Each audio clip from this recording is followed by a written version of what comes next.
I got that swimming pool full of Lipton and they diving in it. What's up, my dudes? This is Anaheim 2 on MX Simulator 2024, aka the greatest RF Supercross track that has ever been made before. I know that may sound a little insane that I'm saying that, because a lot of y'all boys have painted me out to be some... I can never accept anything that RF does. I hate every track and everything that they do. No, that's not true. Now, when they actually start making this to this kind of level again, I'm gonna come out here and tell you, this track to me is the exact kind of next level, bigger scaling that I thought we were gonna see after the 2017 days.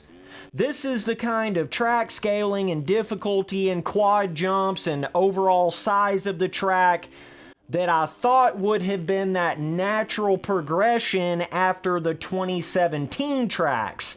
Like, you know how all of these RF Supercross tracks have sort of progressed over time from the 2010, 11, 12, 13, 14, 15, 16, 17.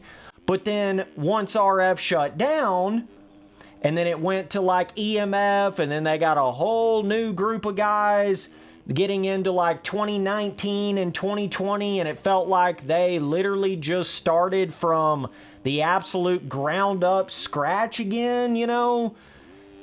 Like those 2019, 2020, 2021 RF Supercross tracks in this game just felt weird. It didn't continue that natural progression that all of the other tracks before it had done.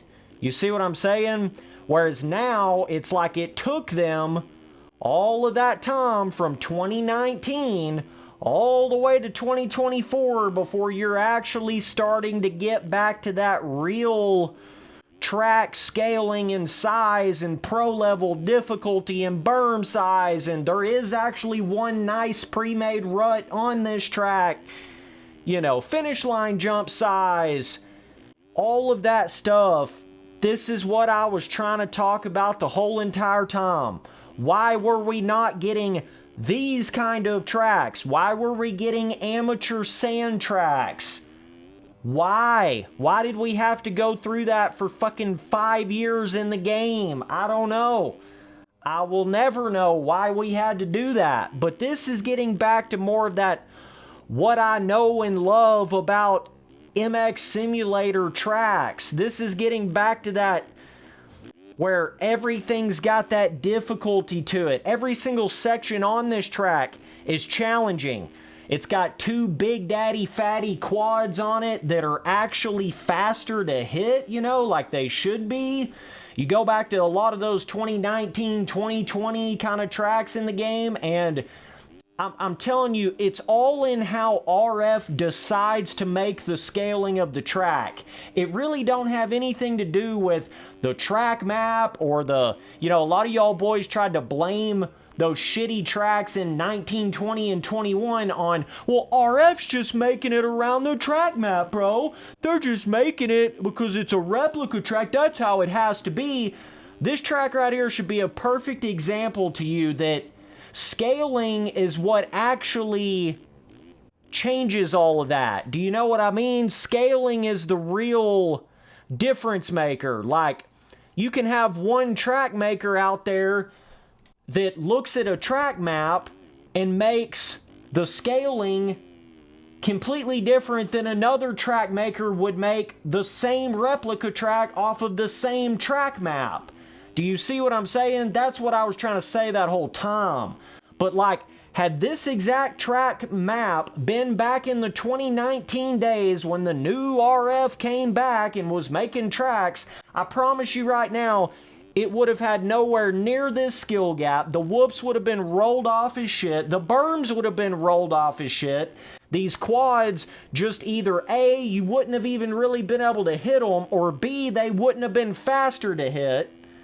Do you see what I'm saying? It's all in the how they decide to perceive that track map and how they want to make the scaling around it, even though it is a replica track, there's a lot more to it than that.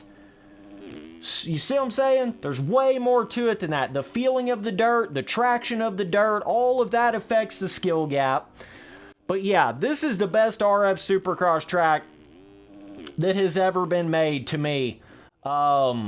You know, there was a lot of good ones in 2017, but like this to me really is taking it to another level. This to me really feels like I'm saying that next level advancement from the 2017 days.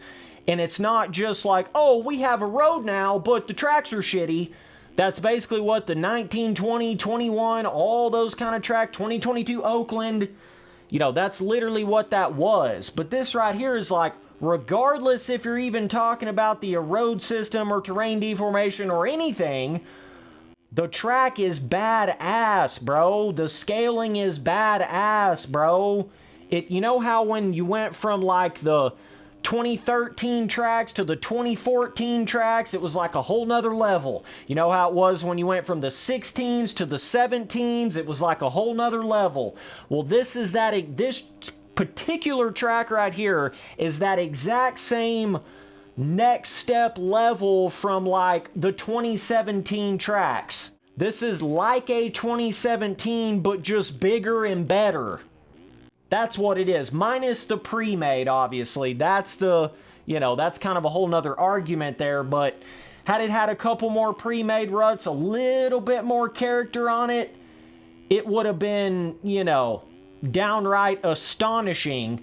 But, you know, but overall scaling though, I mean, this is right where I feel like MX Simulator Pro Supercross tracks should be like with scaling.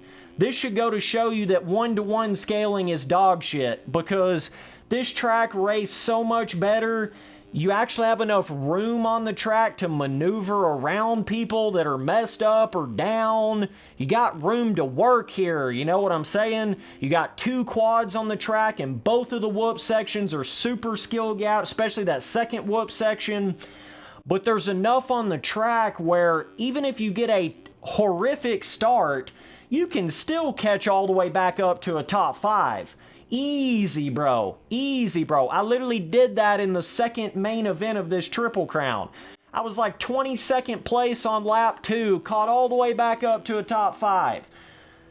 Okay, so the only reason for that is because there's so many different areas that you can gain that time back. There's so much time that can be gained. It's, you know, you get on a lot of those 19, 20, 21, 22 tracks, and it's just like everybody's going around the track the same exact way, regardless if you're an amateur. Like, it just doesn't matter. Overall, man, when it comes to scaling, I don't think it gets any better than this. With the current day and age of MX Simulator and the speeds of the dynos and all of that kind of stuff, this is perfect Supercross track scaling for pro racing in this game.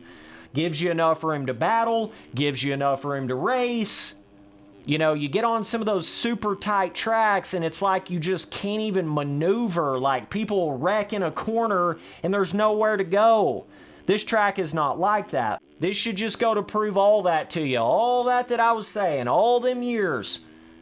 And then now they're finally doing it. Now it's like a switch has been flipped. Even this whole entire 2024 season, I felt like they've been working towards this right here, you know?